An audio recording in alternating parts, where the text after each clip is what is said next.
I'm going to say something right now that is going to rub some people the wrong way.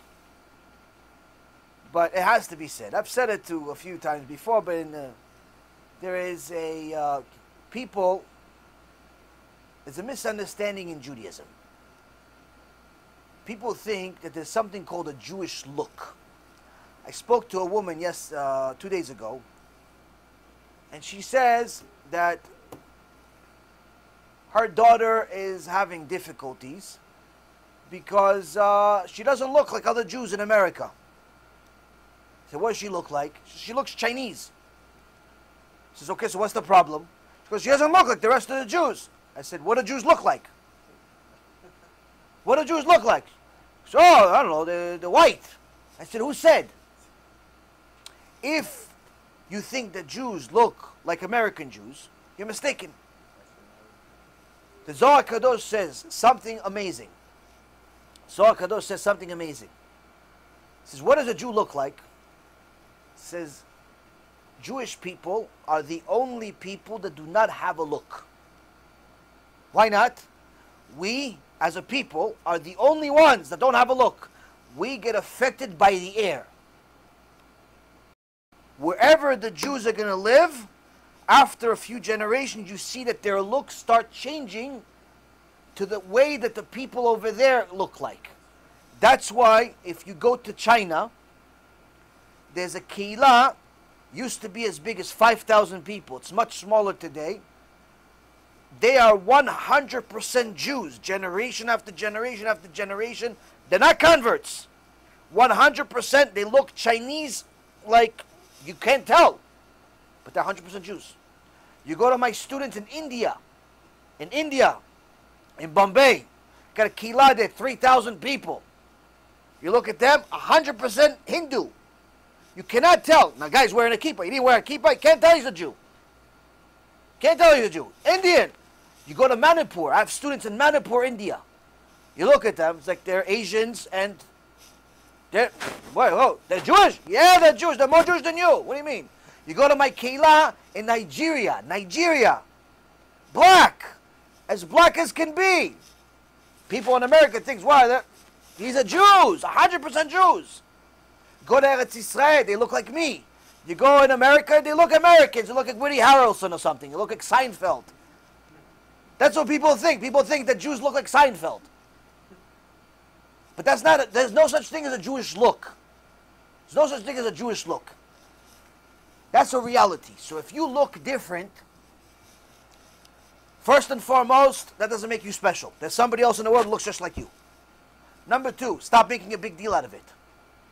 The fact that you're making a big deal out of it gives people a reason to make a big deal out of it. Yeah, what about if people are making a big deal out of it that I'm black?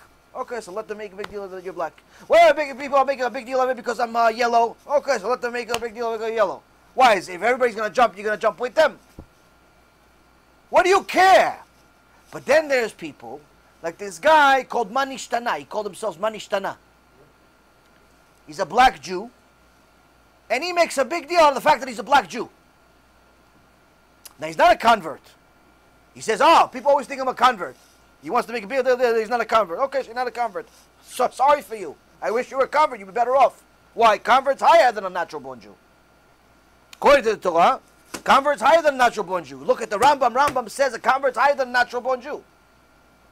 You're supposed to love a Jew like you love yourself. You're supposed to love a convert like you love God. What's higher, you or God? So the guy, Manishtana, says, no, I'm black, and I'm persecuted. I relate to African Americans. What do I care that you're black? Why should I care that you're black? Why? Why should I care? Why? Do you care that I'm not black? Do you give me extra credits that I'm not black? Maybe I should get special treatment because I'm not black, and you're not going to get treated because you're all black. Or maybe you should get credits because you're black, and he's going to get credits because he has a blue hat on. Why do I care if you're black or not? You know who cares if you're black? Two people. One, racist people. Two, the government. That's it. Government, we don't care. It's not part of our religion. Racist people, who cares what they think? Who cares what racist people think? Why do you pay attention to them? Why do you, okay, so they're racist, let them be racist, let them jump off a bridge too. By you making a big deal out of it, what's happening is that you are becoming more racist than them. You asking the world for extra privileges and special treatment, or even better said, to acknowledge that you're black or yellow or Chinese or blue or burgundy or whatever the heck you are, you're asking for special treatment. You're being racist. Why do you deserve special treatment?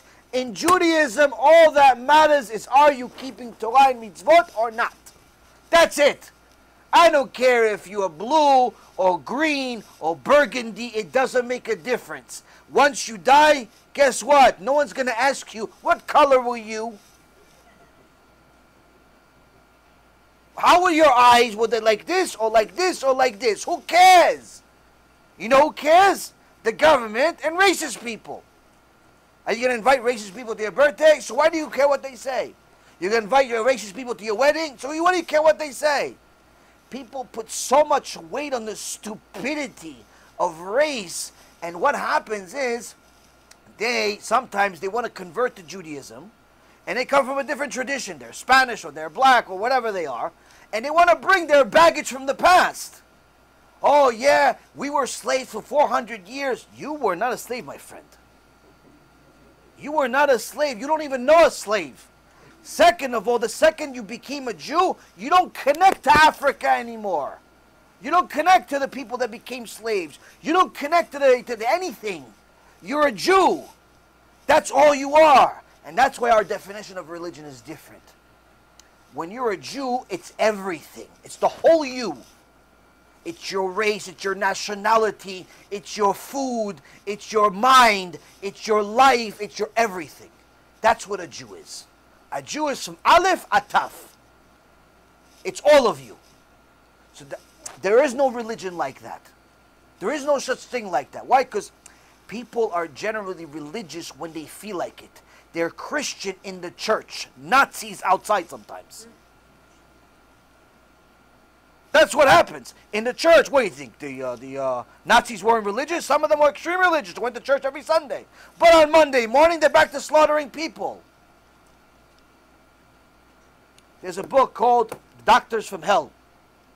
Doctors from Hell, about all the experiments that they did on the people in the Holocaust. One of the things that they brought up in trial in 1947 is that they had a collection of Jewish bones. Why? They decided to kill 115 Jewish people for no other reason other than to take their bones and put them in a museum. What do you think? These people that did this were not religious? They were religious Christians. Meaning, Christianity doesn't say to go put Jewish people and kill them and just put them in a museum. It doesn't say that. As much as it's fake, it's not like that. But that means that when you're Christian, you can pick when you want to be. You can't do that as a Jew. If you're a Jew all the time. Which means it doesn't matter if you're blue or you're burgundy or whatever you are. Stop mentioning your race and your color and your whatever. You like food, you like red food, you like Sephardi food, good for you. You like white food, you like food with no flavor, it doesn't matter. It doesn't make you more Jewish. You like bagel with lox, good for you. I have a bunch of goyim that also like bagel with lox. It doesn't make you more Jewish. Gefilte fish, not for me, maybe for you. Okay, you want to eat it, go ahead, b'chavod. I have a Sephardi friend, he made mamash his own dish. He's Sephardi, from Tripoli. Gefilte fish is like the most Ashkenazi dish there is. He made a Sephardi version of gefilte fish. How? There's a dish, Sephardi dish called a chemi. Chemi is like this red sauce, and it's spicy, and you have fish, usually salmon or something like that. What do? The red sauce and everything with gefilte fish. I had it a couple of times. It's mamash delicious. It's unbelievable. I said, wow, what kind of fish? He goes, gefilte fish. I said, no, seriously. Come on, what is it? He goes, no, it's gefilte fish. I said, listen, no, stop it already. Shabbat, I can't get angry on you. Don't feel. Ah. He goes, no, it's gefilte fish. My wife says, no, honey, it's gefilte fish. I'm like, I don't eat gefilte fish. I'm a triple. It's gefilte fish. You eat gefilte fish. I said, Baruch Hashem, it's good gefilte fish. You want to eat gefilte fish? Eat gefilte fish. Who cares? It doesn't make you more Jewish, though. That's the thing. People that mention their race, unfortunately, shows that they have very little knowledge of the Torah itself. The Torah does not care who and what you are. I have plenty of students from all walks of life, converts, natural-born Jews, all colors and sizes, tall, short, fat, skinny, male, female, children, all types. If you keep Torah and mitzvot, Baruch haba. You don't keep Torah and mitzvot, also Baruch haba. I'll try to hopefully get you to do TeShuva. If someone is racist, that means that they are a sinner. That means that they're still committing the sin of sinat chinam, and that means that the Bet HaMikdash, if it was built, it would be destroyed just because of them. Meaning the house of God, if it was here now, right now, this person, because he's racist, because you're black or blue or green or whatever you are, he's racist against you, he doesn't accept you in your yeshiva, in his yeshiva, because you're not Sfaradi. Guess what? That second he doesn't accept you, and he practices his racism, the Bet HaMikdash, boom, destroyed.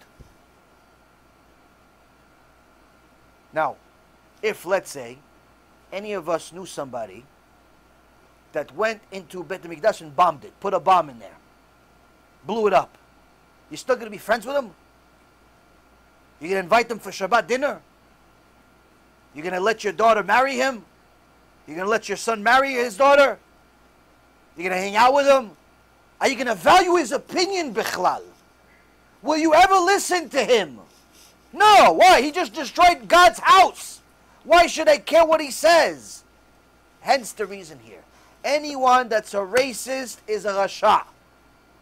There's no reason for you to consider their opinion for a single second. But that doesn't mean that you need to let everybody know that you need special treatment because of your color or your food taste or you're bald or you're not. Guess what? You know what Rabbi Akiva is called in the Gemara sometimes by some of his friends? Rabbi Akiva, Kodesh Kodeshim. The bald one. Why? Because he was bald. Rabbi Akiva was bald. So they call him the bald one. Why? He was bald. Did Rabbi Akiva get upset? No. Why? Because it doesn't matter if you're bald. Meaning they're trying to describe me. Probably there was a few other Rabbi Akivas. I'm the bald one. Does Rabbi Akiva want extra credit? Maybe a commercial on TV, a hair club for men? What does he want? Nothing. Just make sure when you ask me a question, it's a real question about Torah, not about baseball. That's what matters in Judaism, Rabotai. It matters what kind of Torah you follow. You follow Torah Temed, Baruch Hashem. Doesn't matter what color you are, what size you are, what else you are. If you're going to make people care about it, if you're going to make people and remind people that you're black or you're Chinese or you look different than Woody Harrelson and Seinfeld, guess what? You are more racist than everybody else. It's not that they're racist, you are racist. And in essence, it's enabling the racism. It's not helping the racism. It's not helping racism by telling people, oh, black people should be treated differently. Green people should be treated differently. Sephardi people could be treated differently. No, it's actually enabling sinat chinam by telling us that since we all look different, we all belong in different classes. That's garbage. That's sinat chinam. It's complete nonsense. That's not what Torah says. Torah says, whatever you are, we accept you. I had a guy send me maybe 15 questions in a row about Ethiopian Jews. He says, are they really Jews? I said, yes. He goes, but are you sure? I said, yes. He goes, well, 15 questions, the same thing over and over, just different words. I said, yes, if they're Jews. Kavadia says they're Jews, that's it, finished. He says, yeah, but maybe they're not really Jews. Maybe they really need to convert. I said, how about this? They're more Jews than you. Hey, what are you talking about? Hey. I said, the Ethiopian Jews are more Jews than you. He goes, how? He got upset. He goes, how are they more Jews than me? My mom's Jewish. I said, yeah, your mom's Jewish. What about your grandmother? He goes, yeah, she's Jewish. I said, great-grandmother. She's Jewish. Great-grandmother, Jewish. Yeah, everybody's Jewish. He goes, yeah, who? What proof do you have that all this is true? What proof do you have that your great-great-grandmother is Jewish? Or even your mother is Jewish? Or your what proof do you have? He goes, oh, they told me. I said, did any chacham do the research and go back a few grandmothers ago to verify that your great-great-great-grandmother is Jewish?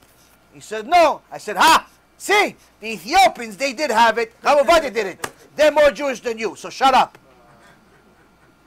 Rabbi Yaron did the research, Habibi. He says that great-great-grandmother all the way to the Beit HaMikdash is Jewish.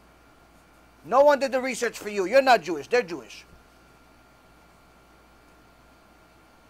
So what happens?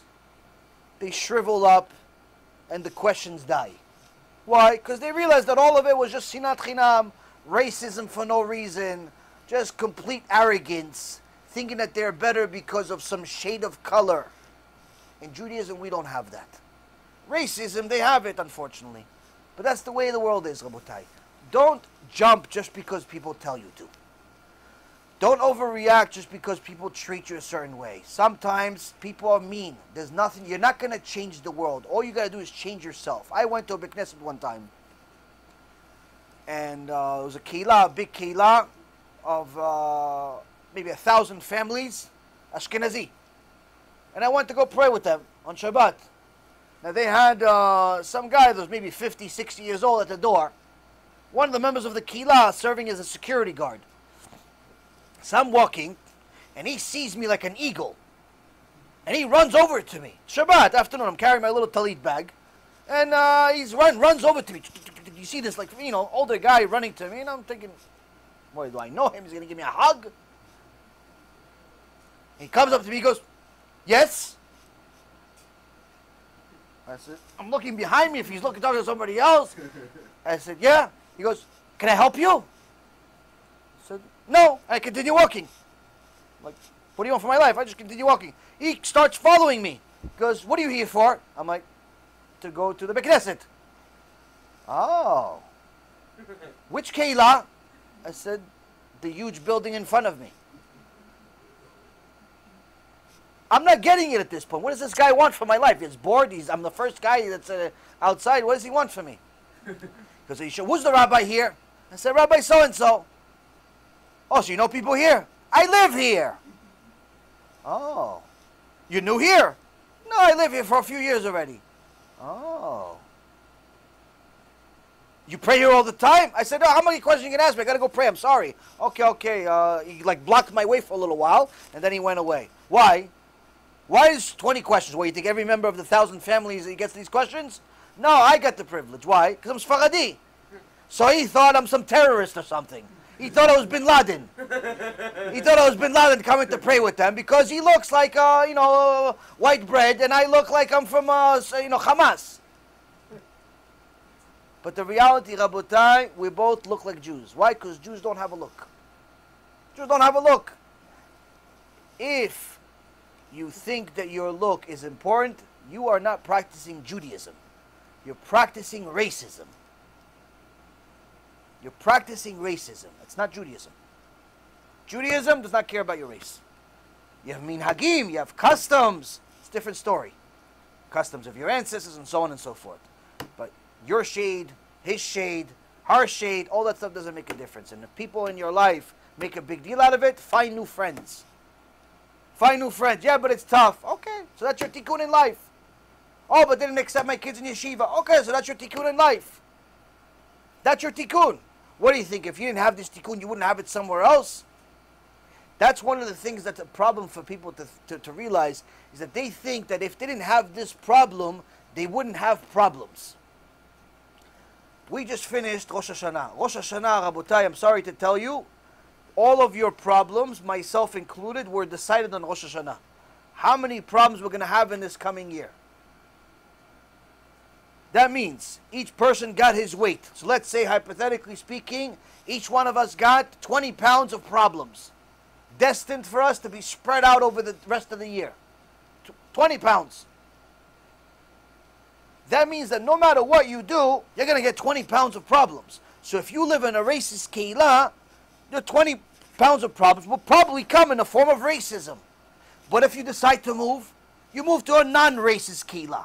Okay, so Hashem will send you those same 20 pounds worth of problems in a different way. Could be money, could be health, could be issues with the kids, could be issues with your right foot. You could fall from a sukkah like I did and break your hand. Oh, you could do a lot of things. Point being, Rabotai, you got 20 pounds, live with it. That's the way life is. There's no such thing as escaping all your problems. The Torah does not absolve you from problems or make the problems go away. The Torah gives you answers why you have problems and how you can solve them. That's what the Torah is for. So, for all of those people that are trying to revive the African American Jewish sect and the Yemenite sect and the Caucasian sect and the dark blue sect and the white sect and all these different sects, do us a favor, stop it. You're destroying the Bet HaMikdash with what you're doing. No one cares what color you are. If you're a Jew, you're a Jew. We love you, that's it.